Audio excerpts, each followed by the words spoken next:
তারপর at the end of the day যেটা পেলাম যে 2012 সালে ব্রাত্য বসুকে বলা হলো যে আপনি যান, পার্থ চট্টোপাধ্যায় ঢুকলেন।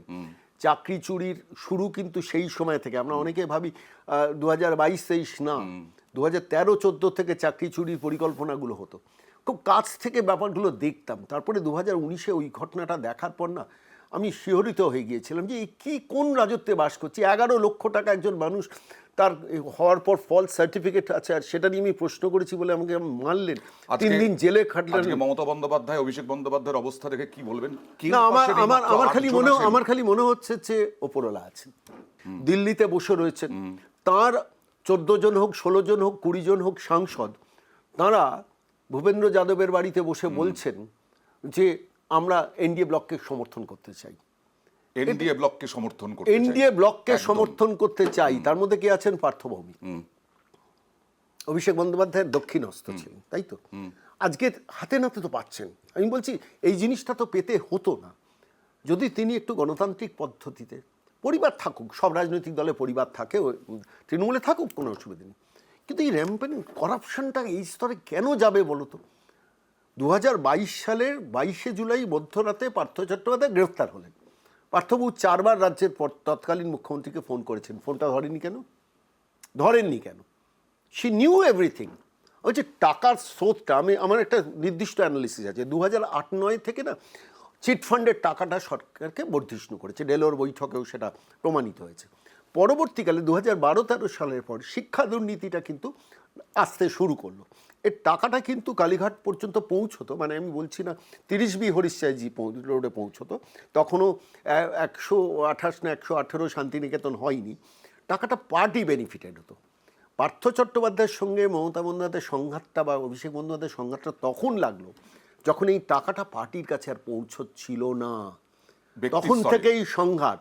পার্থ চট্টোপাধ্যায় রাত্রিবেলা কোন গাড়ি করে অর্পিতার বাড়িতে যেতেন, দক্ষিণ কলকাতার কোন পুলিশের ডেপুটি কমিশনার আকাশ মাগারিয়াকে তার গাড়ির পেছনে ট্র্যাক করতে বলা হয়েছিল, এবং সমস্ত নথি ইডির অফিসে রাজ্যের এখনও মুখপত্র তখনও মুখপত্রকে দিয়ে ইডির কাছে পৌঁছনো, সে বিস্তৃত ইতিহাস আমি জানি।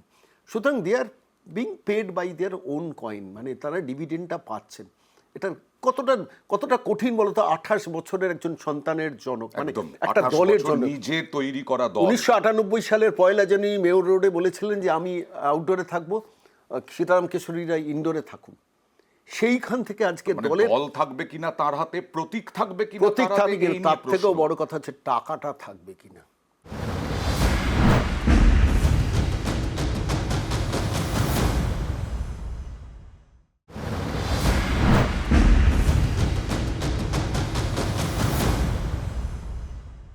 কাউন্সিলররা, পঞ্চায়েত সদস্য, তাদের যে দুর্নীতি, এই টাকা বিরাট একটা পরিমাণ টাকা বোঝাই যাচ্ছে। একটা ছোট্ট উদাহরণ দিই, আমি তো পানিহাটি অঞ্চলে থাকি।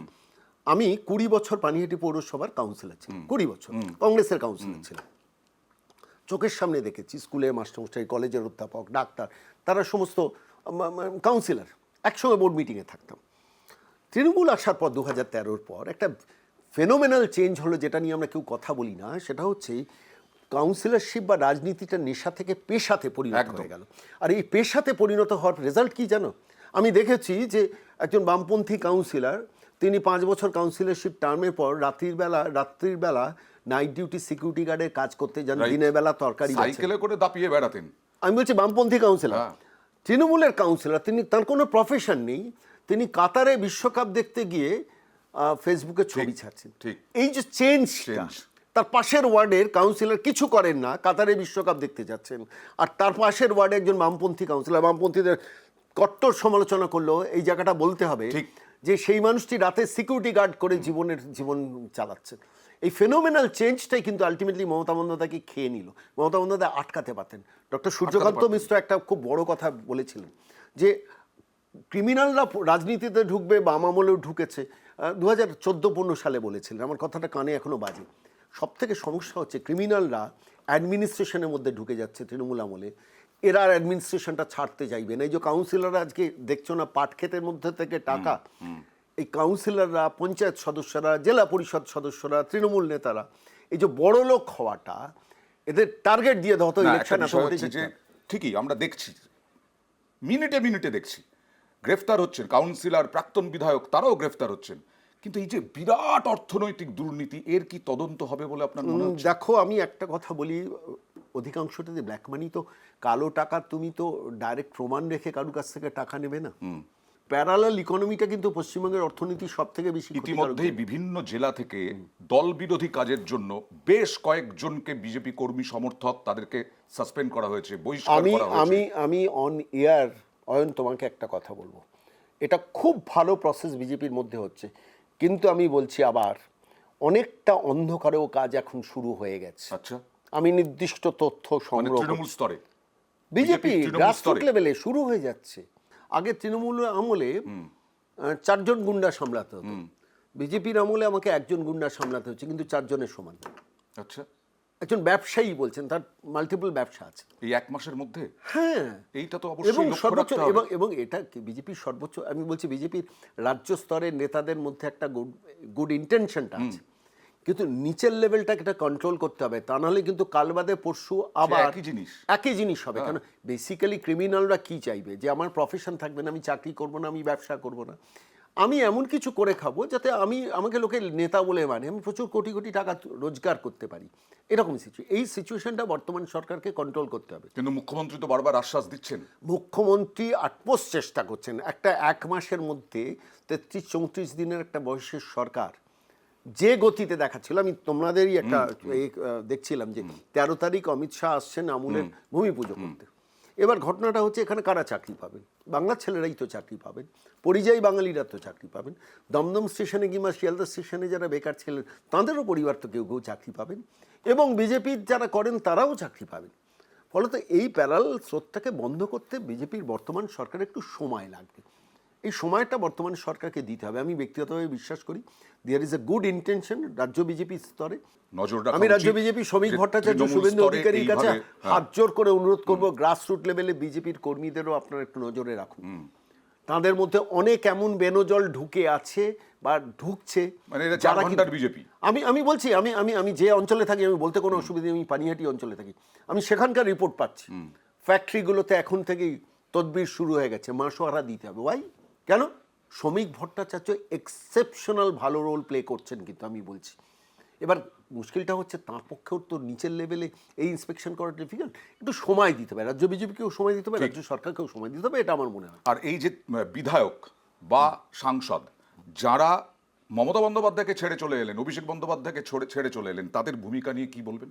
না, তাদের ভূমিকা নিয়ে বলবো, তারা দুটো কারণে আমাকে এটা ভাবিয়েছে, বিশ্বাস করে আমি খুব সিরিয়াসলি বলছি যে যারা, আমি দেখছিলাম কালকে যারা ভূপেন্দ্র যাদবের বাড়িতে রয়েছেন, তাদের তো ব্যক্তিগত স্তরে পুরসভা নির্বাচন জেতার ক্ষমতা একদম। তাহলে তারা কোন রিস্ক নিয়ে মমতা বন্দ্যোপাধ্যায়কে ছাড়ছেন? এটা তো অস্বীকার করে লাভ নেই, মমতা বন্দ্যোপাধ্যায় সরকার থেকে চলে গেছেন, কিন্তু ভোটটা মমতা বন্দ্যোপাধ্যায়ের নামেই হতো। এবার ঘটনাটা হচ্ছে, সেই মানুষটা রিস্কটা নিচ্ছেন কেন? রিস্কটা নিচ্ছেন এই কারণে যে তাঁরাও ক্ষমতায় থাকার সময় অনেক অন্যায় কাজ করেছেন। এবারে অন্যায় কাজগুলোকে তারা চাইছেন যে শেষ পর্যন্ত আমি বাবা পুলিশে গড়াদের ভেতরে না যাই। এতগুলো স্বরূপ বিশ্বাস জেলে চলে যাচ্ছে, জয়প্রকাশ মজুমদার জেলে চলে যাচ্ছে, সুজিত বোস জেলে চলে যাচ্ছে, অরূপ বিশ্বাস বলছে যাবো এই যাচ্ছি, এবার যাব, টপ লেভেল পর্যন্ত জেলে চলে যেতে পারেন। ফলত তারা একটা প্রোটেকশন চাইছে। আমি রাজ্য বিজেপি কেন্দ্রীয় নেতৃত্বের কাছে অনুরোধ করব যে এই পরিবর্তনের সরকারের আমিও তো সমর্থক, এই সরকার যেন কোনো করাপশনের ব্যাপারে কোনো রকম যেন কম্প্রোমাইজ না করে। এটা কিন্তু বড় কষ্টের হবে। আপনাকে কি পরবর্তীকালে সরকারের ভুল ত্রুটি নিয়ে আবার ইউটিউবে দেখা যাবে? আমি সরকারকে একটু সময় দিতে চাই। আচ্ছা, একটা জিনিস ভাবতে হবে, শ্রমিক ভট্টাচার্য তিনি রাজ্য বিজেপির সভাপতি, তিনি তো শিল্পমন্ত্রী নন, কিন্তু শিল্পপতিদের সঙ্গে কোঅর্ডিনেট করার জন্য শিল্পমন্ত্রী ভূমিকাটা পালন করছেন বারবার। এটা একটা গুড সাইন। এটা দল, একটা সরকার চালাতে গেলে এটা খুব দরকার। শুভেন্দু অধিকারী কি কর্মসূচি নিচ্ছেন? সকালবেলায় যাচ্ছেন উত্তরবঙ্গে মিটিং করছেন, বিকেলবেলায় এসে বিএসএফকে জমি 27 একর জমি হস্তান্তর করছেন। কত দ্রুত চিকেন স্নেকের ওখানে পেয়ে যাচ্ছে বিএসএফ। 3-4টে করে কর্মসূচি এক দিনে নিচ্ছেন। আমি বলছি যে স্পিডে উনি করছেন ওকে আর একটু বেশি সময় দেওয়া দরকার। তাও কত সময় আপনি মমতা বন্দ্যোপাধ্যায়কে আমি তো 3 বলবো বছর সময় দিয়েছেন? 5 বছরের টার্মটা আমাদের দেখা দরকার। তার কারণ আমি একটা কথা বলি যে এখানে কিন্তু একটা রাজনৈতিক ফ্যাক্টর আছে, সেটা হচ্ছে বিজেপি যেহেতু বিজেপির উড়িষ্যা দখল থেকে অসম দখলের থেকেও বেশি ইম্পর্টেন্ট পশ্চিমবঙ্গ দখলটা ছিল। রাইট। তখন অঙ্গবঙ্গ কলিঙ্গর মধ্যে বঙ্গটা ছিল বিজেপি সর্বভারতীয় নেতৃত্বের কাছে অনেক বেশি এসেনশিয়াল। এবার বঙ্গ দখল হয়ে বিজেপি হ্যাজ টু প্রুভ যে আমরা রাইট চয়েস। সারা ভারতবর্ষে 21টি রাজ্যের মধ্যে পশ্চিমবঙ্গটা আমাদের কাছে সব থেকে ইম্পর্টেন্ট। তার কারণ আমরা দেখছি অমিত শাহ নিজে আসছেন শিলান্যাসে, কেন আসছেন, কিসের ইঙ্গিত? আর শুভেন্দু অধিকারীর মতো একজন মুখ্যমন্ত্রী পেয়েছেন, বিজেপির সর্বভারতীয় নেতৃত্ব শ্রমিক ভট্টাচার্যকে ফ্রি হ্যান্ড কাজ করার জায়গা দিয়েছেন। ফলে আমরা যারা সাধারণ মানুষ, আমরা যারা ভোট দিয়ে সরকারটাকে এনেছি, আমাদেরও উচিত 5 বছর তাদের কাজটা করতে দেওয়ার সময়টা। 5 বছর সময় চান সন্ময় বন্দ্যোপাধ্যায়।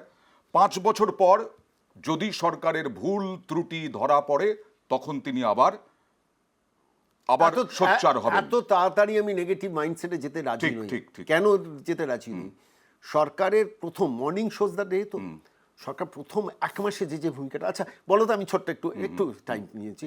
নমাজ পড়া রেড রোডে ব্রিগেডে শিফট হলো, কেউ প্রতিবাদ করেছে? কেউ করেনি। তারাও তো 3 মাসের মধ্যে মার্চেই কিন্তু রেড রোডে হয়েছিল। হ্যাঁ, রেড রোডে হয়েছে, সেইটা চলে গেল ব্রিগেডে। গোটা রাজ্যে কোথাও রাস্তা অবরোধ করা আজকে হয়নি। মেটিয়াবুরুজ, রাজাবাজার, এতে কোনোদিন আমরা ভেবেছিলাম যে হেলমেট ছাড়া মানুষ, মানে হেলমেট পরে সবাই ঘুরবে? সবাই তো মানছেন। ইন্টেনশনটা খুব পরিষ্কার হয়ে গেছে। সরকারের সদিচ্ছা যদি থাকে তাহলে সবকিছুই বাস্তবায়ন করা যায়। শুধু শেষকালে একটা কথা বলো, মিডিয়ার থার্ড আইটা খুব ইম্পর্টেন্ট একটা সরকার ভালো চলার ক্ষেত্রে। ঠিক। সেটা আপনারা করছেন, অনেক ধন্যবাদ আপনাদের। অনেক ধন্যবাদ।